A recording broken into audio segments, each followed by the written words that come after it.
అందరికీ స్వాగతం అండి. ఇప్పుడు నేను చెప్పబోయే కథ మనుషుల మధ్య రాక్షసుడు. దీనిని రచించిన వారు వసుంధర గారండి. వసుంధర గారి కథలు చాలా బాగుంటాయండి. మరైతే కథలోకి వెళ్దామా? అయితేనే వింధ్యాపర్వత అడవుల్లో కామరూపుడు అనే రాక్షసుడు ఉన్నాడు. వాడికి ఏ రూపం కావాలంటే ఆ రూపంలో అతను వాడికి ఒక ధైర్యించే శక్తి ఉందన్నమాట. వాడికి కొంతకాలానికి ఏమైందంటే జీవితం మీద విరక్తి పుట్టేసింది. అతను చచ్చిపోవాలనుకున్నాడు, కానీ ఎలా చావాలో వాడికి తెలియట్లేదు. కొండ మీద నుంచి వాడు ఒక్క అంగలో కిందకు దిగలడు. అందుచేత కొండ మీద నుంచి దూకి చావలేడు. సముద్రంలో పడి చేద్దామంటే సముద్రం వాడి మోకాళ్ళ లోతు కూడా రాదు. మారు రూపంలో చావడానికి ప్రయత్నించినా ప్రమాద స్థితిలో వాడికే అసలు రూపు వచ్చేస్తుంది. అందుచేత వాడికి చచ్చే మార్గము తెలియట్లేదు, ఎలా చేయాలో కూడా రావట్లేదు. ఒకసారి వింధ్యాపర్వత అడవులకు ఒక మహాముని అయిన తేజస్విని అయిన ఒక ఋషి వచ్చాడు అక్కడికి. ఆయన తేజస్సు చూస్తే చాలా గొప్పగా ఉన్నాడు ఆ వ్యక్తి. ఈ ప్రభావితుడై కామరూపుడు మనుష్య రూపంలో ఆయన్ని ఏం చేశాడంటే కలుసుకున్నాడు. ఒక మనిషిలా కలుసుకున్నాడు. తన కథ అంతా చెప్పాడు. రాక్షసులకు ఇవి రోజులు కావు. రాక్షస జన్మలో సుఖం లేదు. నువ్వు జీవితం చాలించాలనుకోవడం మంచిదే, కానీ నీకు ఇంకా ఆయుష్ ఉంది.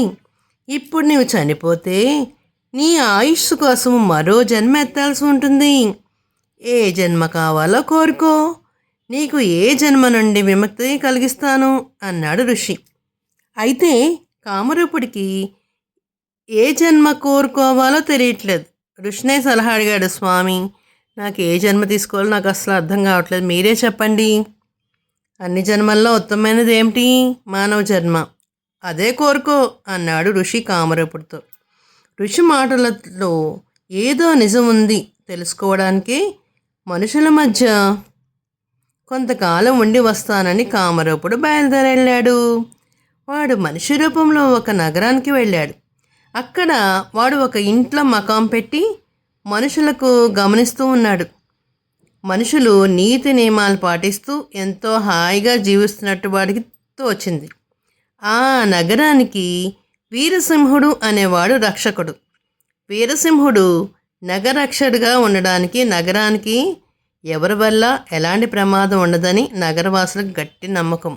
అంటే ఏంటంటే ఆ ఊరికి చక్కగా ఏ దొంగతనాలు దోపిడీలు ఏమి జరగకుండా ఉండేలాగా ఒక మనిషిని పెట్టారన్నమాట. ఆ వీరసింహుడు ప్రతాపం ఎటువంటిదో తెలుసుకోవాలని ఒకసారి కామరూపుడు అతన్ని చూడబోయాడు. వీరసింహుడు తన శక్తి సామర్థ్యాల గురించి కామరూపుడి దగ్గర ఎన్నో ప్రగల్భాలు పలికాడు. చివరికి విక్రమార్కుడంటే వారు ఎందరో రాక్షసులను ధైర్యంగా ఎదిరించి చంపాలని చెబుతారు. అవకాశం దొరికితే నేను కూడా అలాగే చేయగలను అన్నాడు. కామరూపుడు వెంటనే తన అసలు రూపం చూపించాడు. నా చుట్టుపక్కల ముమ్మారు ప్రదక్షిణ చేసి నా కాళ్ళకు మొక్కితే నేను ప్రాణాలతో వదులుతాను అన్నాడు. వీరసింహుడు వణికిపోతూ రాక్షసుడి చుట్టూ 3 సార్లు తిరిగి కాళ్ళ మీద పడ్డాడు. మనుషుల ప్రతాపం ఏమిటో తెలుసుకుని కామరూపుడు అక్కడి నుంచి మాయమైపోయాడు. ఆ నగరంలో ఒక బాగా డబ్బున్నవాడు ధనికుడున్నాడు. ఆయనకి హేమంగి అనే ఒక కూతురుంది. ఆమెకు పెళ్ళోడు వచ్చింది. ఆమెను పెళ్లి చేసేయాలని ధనికుడు తొందరపడుతున్నాడు. కామరూపుడు అందమైన యువకుడు రూపంలో ధనికుడిని చూడడానికి పోయి హేమంగని పెళ్ళాడతానన్నాడు. ధనికుడు అతన్ని అనేక ప్రశ్నలు వేసి ఆహా నువ్వైతే కుదరదు అని అభ్యంతరాలు చెప్పేశాడు. కామరూపుడు తన అసలు రూపం చూపించి నీ కూతురిని నాకు ఇచ్చి పెళ్లి చేస్తావా చెయ్యవా అని అడిగాడు. ధనికుడు నిలువుగా వణికిపోయాడు. చంపొద్దని వేడుకుని తన కూతుర్ని ఆ రాక్షసుడికిచ్చి పెళ్లి చేసేశాడు. ఒప్పుకున్నాడు. కామరూపుడు దిక్కులు దద్దరిలాగా నవ్వి అంటూ అక్కడి నుంచి మాయమైపోయాడు. మనుషుల్లో ఉండే ప్రేమాభిమానాలు వాడికి తెలిసాయి. అదే నగరంలో శివానందుడు అనే మహాభక్తుడు ఉన్నాడు. ఆయన ఇంట నిత్యము భజనలు జరుగుతున్నాయి. భజనలంటే తెలుసు కదండి. కీర్తనలు పాడుతూ ఉంటారు. జనం తండోపతండాలుగా ఆయన ఇంటికి వెళ్ళి వస్తున్నారు. ఒకనాటి అర్ధరాత్రి వేళ కామరూపుడు శివానందుడి ఇంటికి వెళ్ళి తన అసలు రూపాన్ని చూపించి, నువ్వు రోజు అర్చించే దేవుణ్ణి ఇప్పుడు తిడతావా తిట్టవా అన్నాడు. తన చేత అంత పాపం చేయించొద్దని శివానందుడు రాక్షసుడి కాళ్ళ వేళ పడ్డాడు, బతిమాలాడు. కానీ రాక్షసుడు ఒప్పుకోలేదు. శివానందుడు తన దేవుణ్ణి రాక్షసుడు ఎలా తిట్టమంటే అలా తిట్టాడు. కామరూపుడు పెద్దగా నవ్వుకుని అక్కడి నుంచి మాయమైపోయాడు. మనుషుల భక్తి గురించి కూడా వాడికి తెలిసిపోయింది. కామరూపుడు తిన్నగా వింజా పర్వతపు అడవుల్లోకి వెళ్ళి ఋషిని కలుసుకుని తమరి మానవ జన్మ ఉత్తమమైందని అన్నారు. కానీ మనుషులు అవకాశవాదులు. వాళ్ళ సృష్టిలోనే సమస్త జంతుజలాన్ని వాళ్ళ అదుపులో తెచ్చుకుని నాగరికత సృష్టించుకుని హాయిగా జీవిస్తున్నప్పటికీ వాళ్ళ జీవితం అంతా బూటకము, నాటకము. వాళ్ళు కోరి ఆచరించే పనుల్లో కూడా వాళ్లకు నమ్మకం లేదు అన్నాడు. అయితే ఏ జన్మ కోరుకుంటావు అని ఋషి అడిగాడు. మానవ జన్మే అన్నాడు కామరూపుడు. ఋషి ఆశ్చర్యపడి కారణం అడిగాడు. ఎంత బూటకంగా జీవిస్తున్నా ఇది మానవ కాలం. ఎన్ని శక్తులున్నా నాకు జీవితం మీద విరక్తి పుట్టింది. కానీ మనుషులలో జీవితం మీద ఆశ ఉంది. వాళ్ళు చావంటే భయపడతారు. చావును దూరంగా ఉంచడానికి వాళ్ళు తమ విశ్వాసాలన్నింటినీ విసర్జించుకుంటారు. మనిషికి జీవించడంలో ఏదో ఆకర్షణ ఉంది. బతికి ఉన్నంతకాలము జీవకాంక్ష ఉండే మానవ జన్మ నాకు నచ్చింది అన్నాడు కామరూపుడు. ఋషి మంత్రజలం చల్లగానే వాడు చచ్చిపోయి త్వరలోనే నగరంలో ఏదో ఒక మనిషిగా పుట్టాడు. చూసారా మరి ఒక రాక్షసుడికి ఎలాంటి ఆలోచన వచ్చిందో? రావడంతోనే ఋషిని ఎలా అడిగాడు, ఎలాగ మానవ జన్మ కోరుకున్నాడో చూసారా పిల్లలు? విన్నారా మరి మీరు? అయితే మరి ఇది చిన్న కథ. మరొక కథ చెప్పుకుందామా మరి? దురాశాపరులు. దీనిని రచించిన వారు మాచిరాజు కామేశ్వరరావు గారు. మరి కథలోకి వెళ్దామా? అయితే సుబ్బయ్య శెట్టి చిల్లర కొట్టు వ్యాపారంతో పాటు మేకలు కూడా పెంచేవాడు. అతని భార్యకి నగలంటే మహాపిచ్చి, చీరలంటే మహాపిచ్చి. ఆవిడ కోసము మేకలను అమ్మగా వచ్చిన డబ్బు మాత్రమే శెట్టి ఉపయోగించేవాడు. ఆమెకి ఏదైనా చూసిందనుకో, ఆ నగ కావాలంటే పేచిపెట్టి గొడవ చేసేసేది. చీరలు కావాలన్నా అంతే. అలా ఉండగా ఏదో పండగ దగ్గర పడింది. శెట్టి భార్య చీర కావాలని చెప్పేసి గొడవ చేసేస్తుంది. ఏం చేశారంటే మన శెట్టి గారు ఒక మేకను అమ్మడానికి పొరుగురు సంతకు వెళ్ళారండి. అతను డబ్బు వ్యవహారాల్లో ఇతరులను ఏమాత్రం నమ్మడు. సంత రోజు అనుకోకుండా పెద్ద వర్షం రావడం వల్ల జనాలు చాలా తక్కువగా ఉన్నారు. అక్కడ తక్కువగా ఉంటే ఏమవుతుంది? క్రయ విక్రయాలు జరగవు కదా, చాలా తక్కువగా ఉన్నాయి. శెట్టి మేకను ఒక 10,000 రూపాయలకి కూడా పలకలేదు.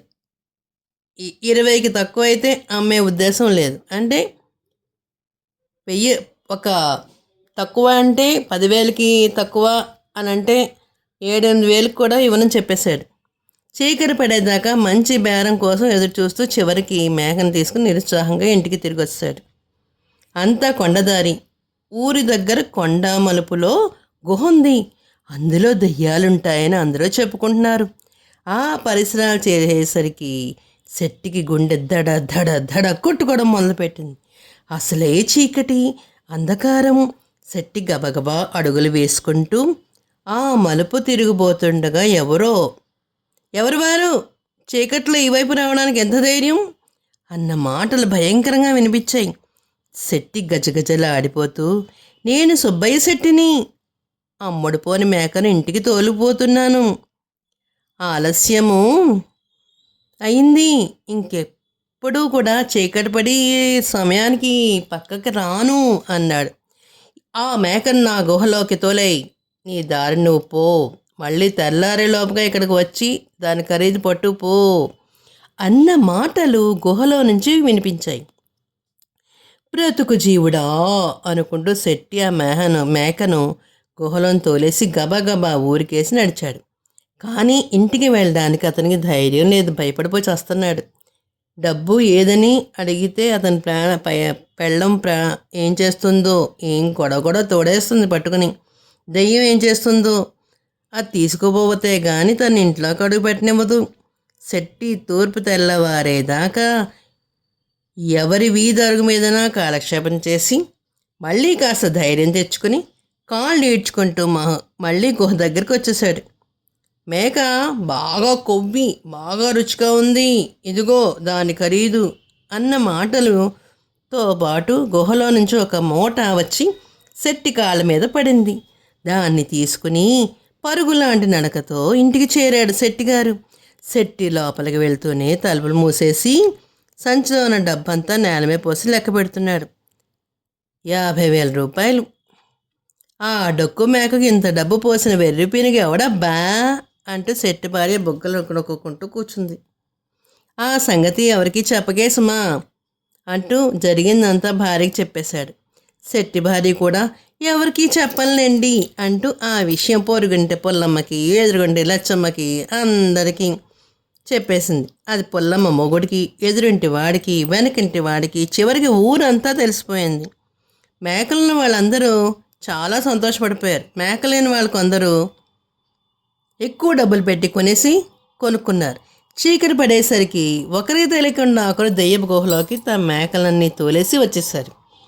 తన భార్య బాధ పడలేక శెట్టి కూడా మరో 10 మేకల గుహలోకి తోలి ఇంటికి వచ్చేసాడు. తూర్పు తెల్లవారుతుండగా 25 మంది జనం గుహ బయట పోగుపడ్డారు. కానీ ఎవరికీ మేకల ఖరీదు అందలేదు. కనీసం దెయ్యం కంఠమైనా వాళ్ళకి వినిపించలేదు. తెల్లగా తెల్లవారిపోతుంది. అందరూ ధైర్యం చేసి గుహ దగ్గరికి వెళ్ళారు. గుహలో ఒక్క మేక కూడా లేదు. కానీ గుహ మధ్య బండరాయి మీద ఒక కాగితం మాత్రం ఉంది. దాని మీద చిన్న రాయి బరువు పెట్టుంది. ఆ కాగితం మీద ఇలా రాసుంది: ఈ ఉత్తరం రాస్తున్నది దెయ్యం కాదు, మీ ఇలాంటి మనిషే. పని కోసము నెల్లాళ్లుగా మీ చుట్టూ తిరిగిన శేషయ్యని నేనే.